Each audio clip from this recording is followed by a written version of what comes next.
Vinde, ó Deus, em meu auxílio, socorrei-me sem demora. Eu sou o professor Raiman. E eu sou a Maria Carolina Raiman. Você está no canal do Apostolado Católico da família Raiman. E hoje nós vamos falar sobre os 3 pilares da Quaresma.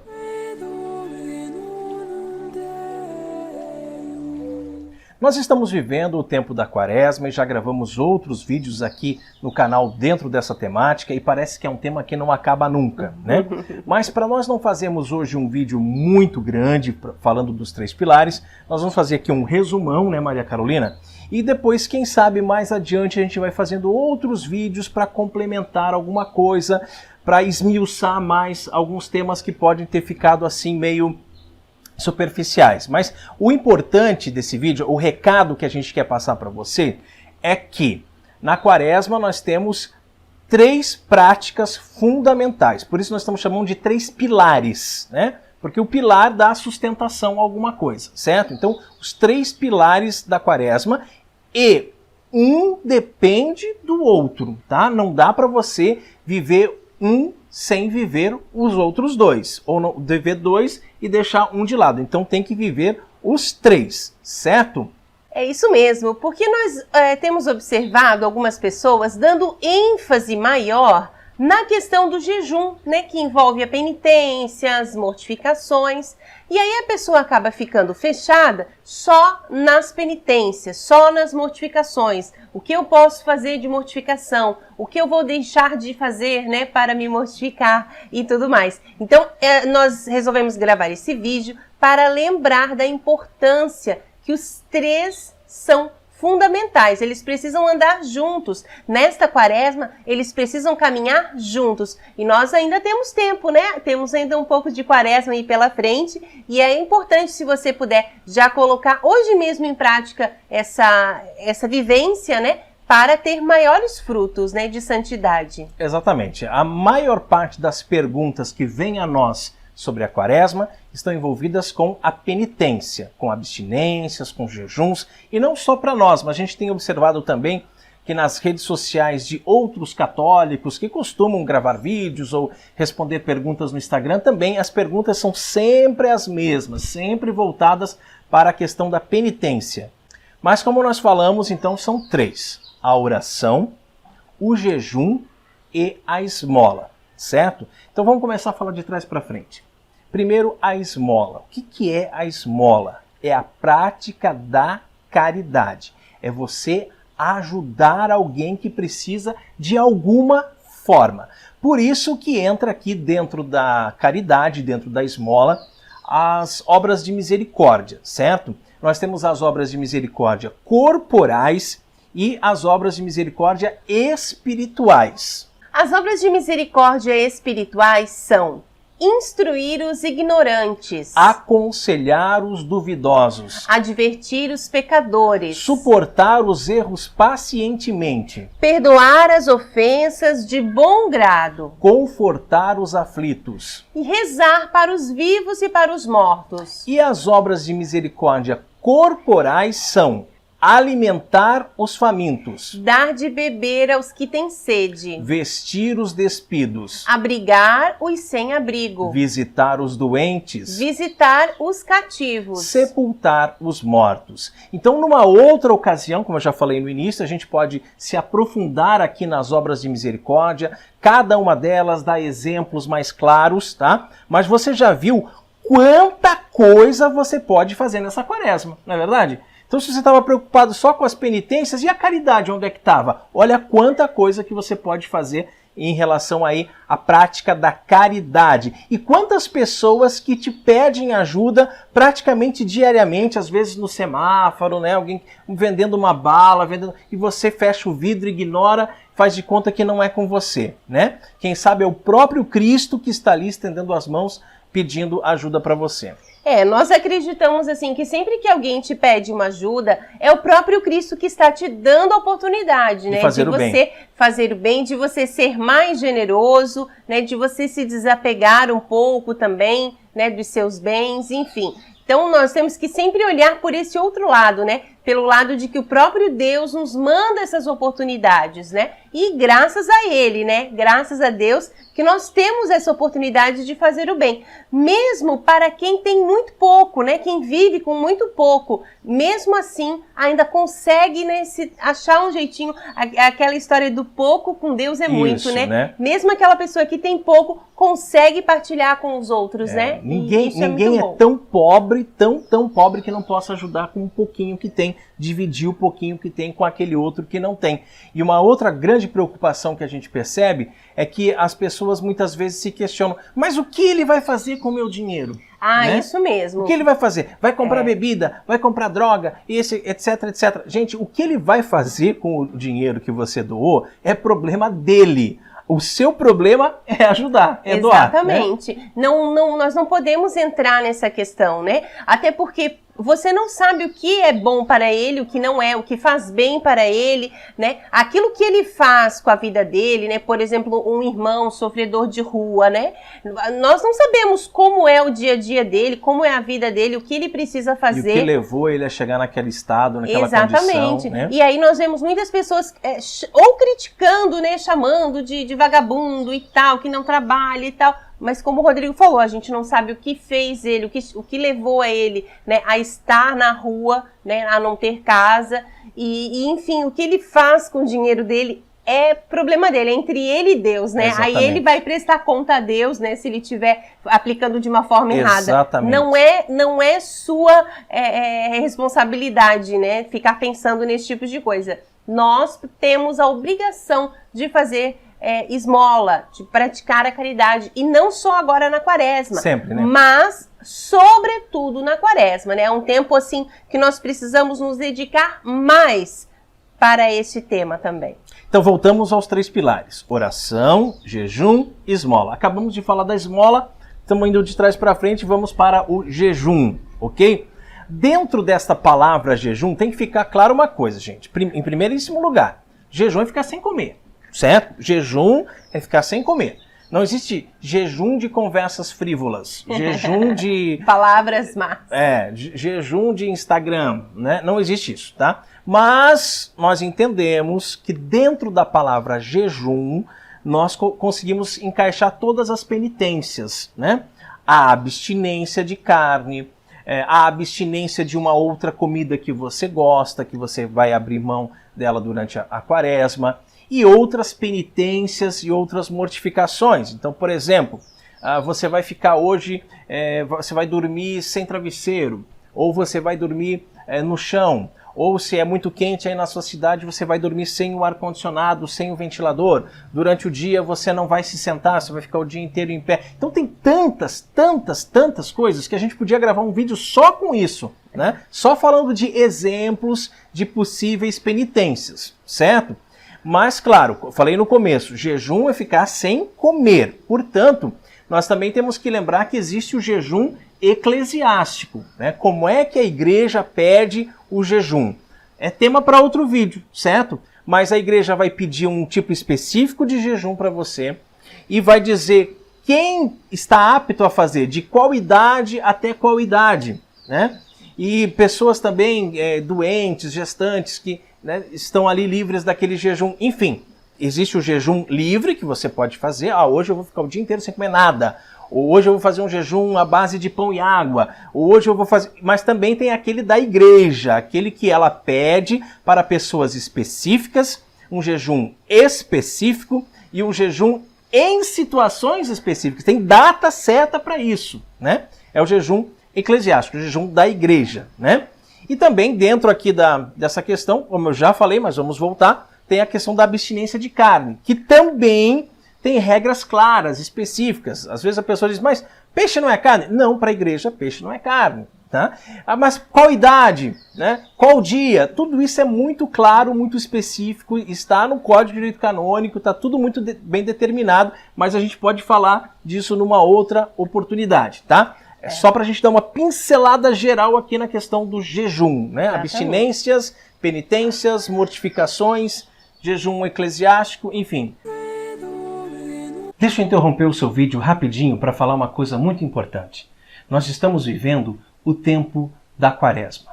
O tempo da Quaresma é um tempo de penitência, de oração e de esmola. E por isso nós queremos aqui estender a mão a vocês e pedir esmola. Nós precisamos muito da sua ajuda. Mande um Pix para nós de qualquer valor. Qualquer valor já nos ajuda e muito. A chave Pix está aparecendo aqui na sua tela. Muito obrigado. Deus abençoe, Deus lhe pague e recompense. Amém. E aí vamos para a oração, que eu deixei por último, porque a oração eu considero que é o mais importante de tudo, né? Um católico que não reza não é católico, tá? O próprio Jesus, sendo filho de Deus, rezava e ensinou os seus discípulos a rezarem. Então nós precisamos rezar e rezar muito, e rezar todo dia, rezar toda hora e fazer do nosso dia uma oração o tempo todo, estar em contato com Deus, estar conversando com Deus. Não só as nossas devoções particulares, não só o Santo Rosário, né? As orações que a gente dedica aí a São Miguel, a São José, os seus santos de devoção, enfim, mas o mais importante de tudo é a sua conversa íntima e pessoal com Deus. E isso é o ano inteiro, gente. Agora, na Quaresma, o que acontece?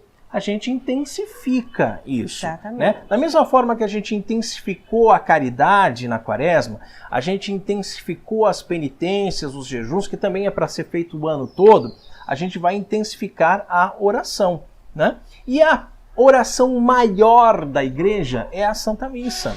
Então, se você tem o hábito de ir à Santa Missa só aos domingos, passe aí durante a semana também. Passe aí na missa todos os dias. Né? Eu sei, gente, que está complicado aí por causa dessa doença aí que a gente não pode falar o nome. Tem lugares que as igrejas estão fechadas. Enfim, aí você vai intensificar ainda mais a sua oração pessoal, cotidiana, ali você conversar com Deus, né? E é importante, assim, porque o próprio Cristo, ele, em diversos momentos, né, as Sagradas Escrituras nos falam que ele se retirava para rezar, né? Então ele se retirava num lugar, né, sozinho, ou levava 1, 2, 3 apóstolos junto com ele, mas nós, né, aqui enquanto seculares, né, leigos, nós não temos essa oportunidade, né, muitas vezes de nos retirarmos, né? Então, como que uma dona de casa vai se retirar? Não, eu vou me trancar aqui no meu quarto e vou ficar rezando. Deus nem quer isso da gente, né? Nem quer isso do Ora et labora, né? No meu estado de vida. Então é importante você ter isso assim, muito claro, né, para você, que você não pode ficar esperando a situação perfeita para rezar. Você não pode ficar esperando, eu vou terminar este meu trabalho para depois eu parar tudo para poder rezar. Gente, enquanto você trabalha, né, quando estou costurando, eu estou rezando o rosário, né? Eu boto ali o celular, quando eu estou fazendo cerveja, eu estou rezando o rosário, né? Ao mesmo tempo. Antes de começar os estudos, a gente reza, oferecendo a Deus naquele momento, mas isso em todos os momentos do nosso dia. Você dirige rezando, você cozinha rezando, você toma banho rezando. Principalmente, né? Antes das refeições, a gente reza para agradecer a Deus. Fundamental. Né? Exato. Mas, quando assim, acorda de manhã, né? Agradecer pelo novo dia, mas antes de dormir. Né? É uma prática que nós temos que ter assim muito claro, né, que o católico reza, e ele reza o tempo todo, né? Eu já falei isso aqui para vocês e eu não me canso de repetir que eu tô esfregando o chão, eu posso estar esfregando o chão, posso estar lavando o banheiro, eu tô cozinhando, seja lá o que for que eu tô fazendo, eu estou rezando, eu estou conversando com o nosso Senhor, eu estou pedindo a Nossa Senhora que me ajude, que me auxilie, né? E essa intimidade com Deus, ela vai gerando sempre mais intimidade. E é isso que você tem que buscar.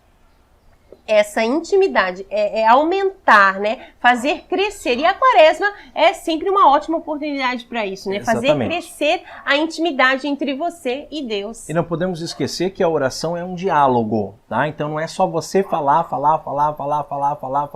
para Deus te ouvir, tá? Para um pouquinho e tenta ouvir Deus também. E ele fala muito claramente, né? Se você diz, mas eu nunca ouvi Deus, é porque você não está dialogando com ele, você só está pedindo, se lamentando, se queixando, reclamando, você não está dando o tempo dele falar. Então você tem esse diálogo, você fala, mas você também ouve Deus lá dentro mesmo do seu coração, ok? Muito bem, então a gente já finalizando, já indo para o final aqui desse vídeo, né?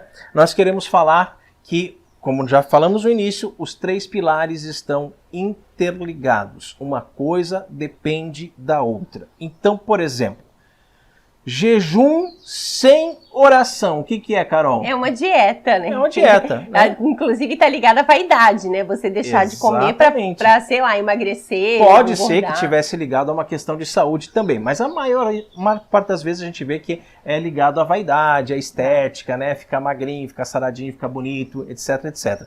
Então, se você jejua, mas você não reza, é dieta, tá?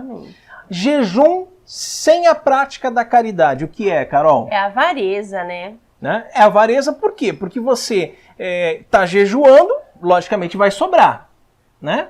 Aquela carne que você não comeu, aquele feijão, aquele arroz, sobrou, né? Então você deveria pegar essa sobra e dar para alguém que não tem, certo? Então você vai dizer assim, hoje eu não vou comer nada, o dia todo sem comer nada, mas tudo aquilo que eu ia comer no dia de hoje eu vou dar para um pobre que não tem o que comer, tá? Porque senão sobra para quê? Sobra para você acumular bens, é porque você é pão duro, porque você é avarento, né?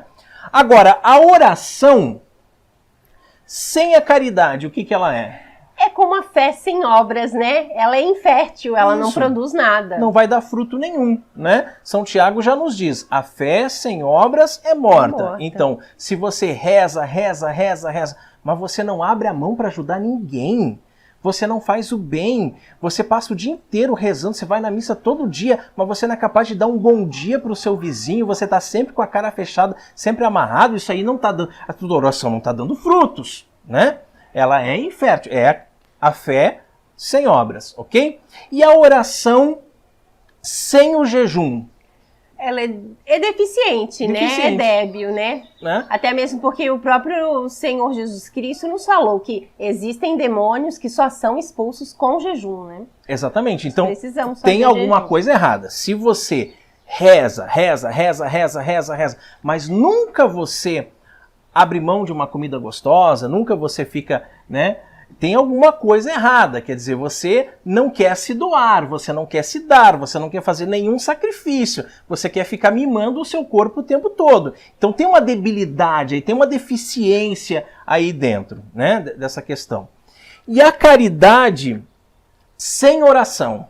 É um assistencialismo, né? Simplesmente você ajudar por ajudar. Ou pior até, né, dos nossos irmãos espíritas, que acreditam que fazendo caridade eles vão evoluindo o espírito deles, né? Eles precisam fazer caridade. Para não reencarnar mais, né? Precisam fazer caridade. Ou ainda aquele vereador, aquele deputado, né? Que vai lá e ajuda uma obra para aparecer, para tirar fotos, né? Para depois ganhar voto na próxima eleição. É um assistencialismo, né? Você está ajudando, você está dando esmola, sim, você está ajudando.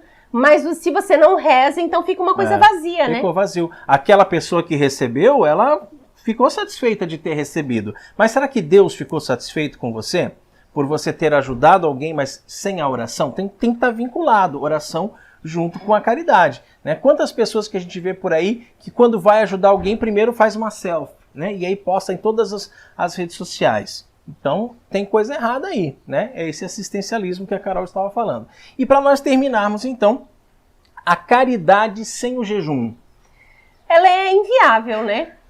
Não existe, assim, não tem uma, digamos, uma conexão, né? Porque como que você vai fazer esmola, vai fazer o bem a alguém, né, se você não está tirando de você mesmo, exatamente, né? Então, a minha avó costumava dizer fazer cortesia com o chapéu alheio, né? Então você vai e pega um negócio que não é seu, que é de outra pessoa, e vai lá e dá como caridade para um terceiro, né?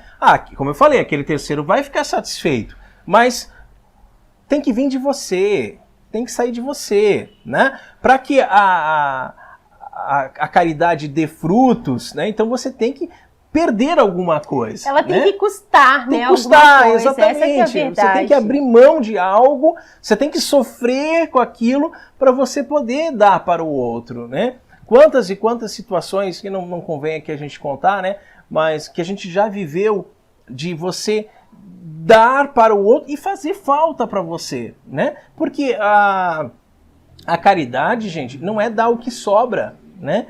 Tem gente que vai doar uma roupa, é aquela roupa que já está rasgada, que já está furada, que já está desbotada, que não serve nem mais para pano de chão, daí você vai dar para um pobre de rua.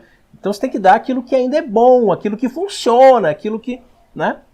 Muito bem, eu acho que ficou bem claro, né? Falamos sobre os 3 pilares, a importância de cada um deles, nós podemos gravar outros vídeos nos aprofundando, mas importante a mensagem que você tem que gravar é que eles estão associados, né? Então, um depende do outro, ok?